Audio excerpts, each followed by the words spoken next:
অহাবাৰ আৰু ডাঙৰ নাটক হ'ব। তাৰ মানে এইবাৰ যদি 1.5 লাখ চাকৰি অহাবাৰ 3 লাখ আমি আগুৱাই গৈ থাকিম। কোনে কোনে পাহৰা নাই হাত দাঙকচোন।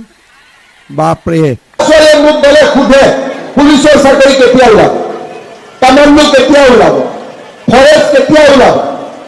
তাৰমানে আজি আমাৰ যুৱ প্ৰজন্মৰ মাজত আলফাত যোৱাৰ কাৰণে চিন্তা কৰা নাই, পুলিচ বেটেলিয়নত যাবৰ কাৰণে চিন্তা কৰি আছে। মানুহৰ জীৱনলৈ এই ভাবিব নোৱাৰা পৰিৱৰ্তন 4 বছৰৰ ভিতৰত সম্ভৱ হ'ল। আজি আমাৰ ল'ৰা চাকৰি কোনে পায়? কৃষকৰ ল'ৰাই পায়, তামোল পাণ দোকানীৰ ল'ৰাই পায়, ঠেলা চালকৰ ল'ৰাই পায়। আজি আমাৰ এইখন অসমত শ্ৰমিক, নিম্ন মধ্যবিত্ত আৰু দুখীয়া দৰিদ্ৰ ল'ৰা ছোৱালীয়ে চাকৰি পায়, কাকো তামোল এখনো খুওৱাৰ প্ৰয়োজন নহয়। আৰু এটা কথা, 10,000টো 10ত ৰখি নাযায়, ই 25 হ'ব। খালি 10,000টো ভাল কামত খৰচ কৰিব, আৰু যাৰ 3টা বাচ্চা আছে অহাবাৰলৈকে যাতে 4টা নহয়। হ'ব কৈছো নে নাই সঁচা কথা? এতিয়া মেট্ৰিকত দিয়া যিমান ল'ৰা ছোৱালীয়ে মেট্ৰিক দিব, চব ল'ৰা ছোৱালীক মই মাহত 300 টকাকৈ দি থাকিম, যাতে ঘৰত গাখীৰ এগিলাচ কিনিব পাৰে। শ্ৰদ্ধা ৰাইজ 1.5 লাখ ল'ৰা ছোৱালীক আমি চাকৰি দিছো, কিন্তু চবেইতো চাকৰি তথাপিতো নাপাব। যিবিলাক ল'ৰা ছোৱালীয়ে চাকৰি নাপাব তেওঁলোকক ব্যৱসায় বাণিজ্য কৰিবৰ বাবে বেংকৰ পৰা নহয়, চৰকাৰে ডাইৰেক্টলি 2 লাখ টকাকৈ দিব, যাতে তেওঁলোকে ব্যৱসায় বাণিজ্য কৰিব পাৰে। মই ডিগ্ৰী পাছ কৰিলো, ইণ্টাৰভিউ দিব লাগে, গুৱাহাটীত যাব লাগে, কলিকতাত যাব লাগে। দুখীয়া ঘৰৰ ল'ৰা ছোৱালীয়ে ইণ্টাৰভিউ দিব নোৱাৰে। মোৰ নিজৰ অভিজ্ঞতা, যেতিয়া এডিআৰিৰ আমি পৰীক্ষা পাতো, যদি ফিজ নলওঁ কেণ্ডিডেট 12 লাখ হয়, আৰু যদি ফিজ লওঁ কেণ্ডিডেট 4 লাখ হয়। তাৰমানে অসমত আমাৰ এনেকুৱা বহুত দুখীয়া মানুহ আছে যোনে পৰীক্ষাৰ মাচুলখিনিও দিব নোৱাৰে। সেইকাৰণে এইবাৰ আমি সিদ্ধান্ত লৈছো, যিমান ল'ৰা ছোৱালী ডিগ্ৰী পাছ কৰিব 1 বছৰৰ কাৰণে প্ৰত্যেক মাহত তেওঁলোকক আমি 2,500 টকাকৈ তেওঁলোকক দিম, যাতে তেওঁলোকে ইণ্টাৰভিউত যাব পাৰে, কিতাপ 2খন কিনিব পাৰে, দেউতাক মাকক হাত পাতিব নালাগে। শ্ৰদ্ধা ৰাইজ, আপুনি যদি এজন দেউতাক, মই দেউতাক, আমাৰ ইয়াতো দেউতাক আছে, চিন্তা কৰক আপোনাৰ কষ্ট আমি কিমান কমাই দিলো।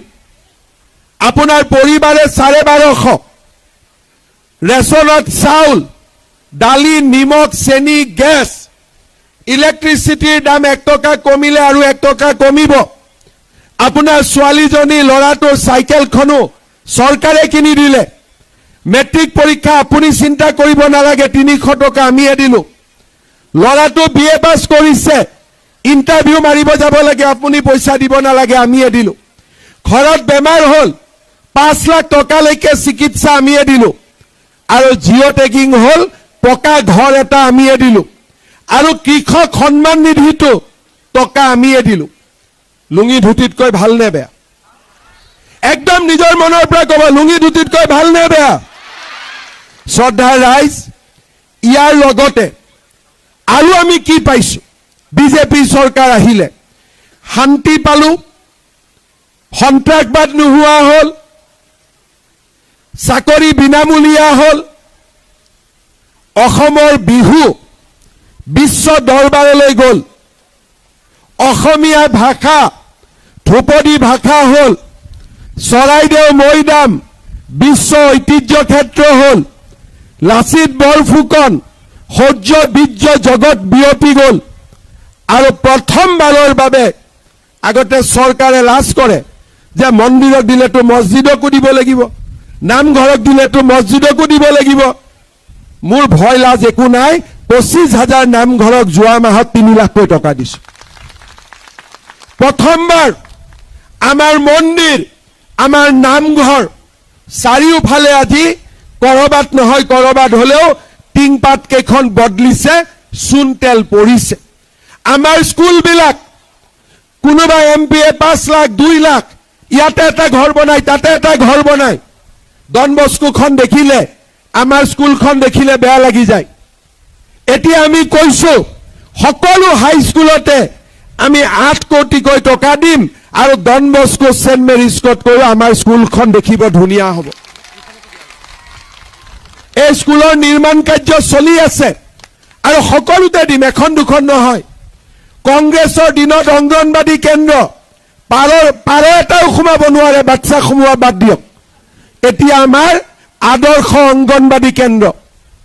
এই পৰিৱেশ, ৰাস্তা ঘাটৰ পৰিৱৰ্তন আজি আপোনালোকে দেখিছে গোৱালপাৰাৰ পৰা আজি অসমীয়া মানুহৰ আদৰ আৰু সন্মান বাঢ়িছে। আমি আই অসমীক আজি আগবঢ়াই লৈ গৈছো। শ্ৰদ্ধা ৰাইজ, আজি মই মুখ্যমন্ত্ৰী প্ৰথমবাৰ হলো, আগত মই মুখ্যমন্ত্ৰী হোৱা নাই। অৰুণোদয়, বিনামূলীয়া চাকৰি, ৰাস্তা ঘাট, পলাশবাৰী আৰু শুৱালকুছিৰ মাজতো ব্ৰহ্মপুত্ৰ দলং হ'ব কোনোবাই চিন্তা কৰিছিল নেকি? ওচৰতে IIM আহিব, কোনেও চিন্তাও কৰা নাছিল।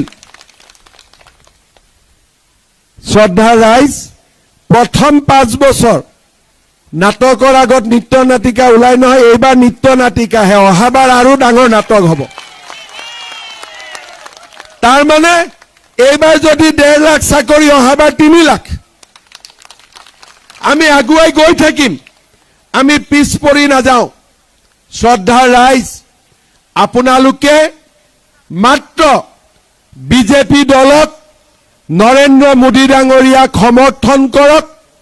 আমি অসমখনক ভাৰতৰ ভিতৰতে এখন সৰ্বশ্ৰেষ্ঠ ৰাজ্যলৈ আমি ৰূপান্তৰ কৰিম। শ্ৰদ্ধা ৰাইজ, এইকেইটা দিন আমাৰ কাৰণে প্ৰত্যাহ্বানৰ দিন। কেইদিনমান আগতে পেহেলগামত 27 গৰাকী নিৰীহ মানুহক পাকিস্তানী সন্ত্ৰাসবাদী আহি হত্যা কৰিলে। মোৰ বিশ্বাস নৰেন্দ্ৰ মোদী ডাঙৰীয়া, আমাৰ সেনা বাহিনীয়ে য'তে এইবিলাক লুকাই আছে, যদি পাতালতো লুকাই আছে